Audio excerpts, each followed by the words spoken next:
Let me show you how we can save our Apple numbers document as a regular image.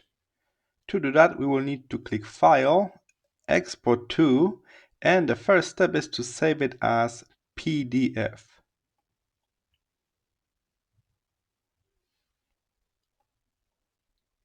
After that, open the new PDF we just saved. Make sure it's open in the default Mac preview. This way, we can now save this PDF as a regular image. So we got, as you can see, we got 4 different pages here. Click File, and again Export, and this time from the PDF we can change the format to a regular JPEG.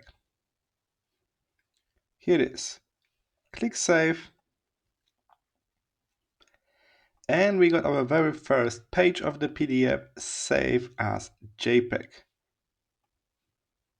As you can guess, by moving to page number 2 and replicating those steps, so File, Export,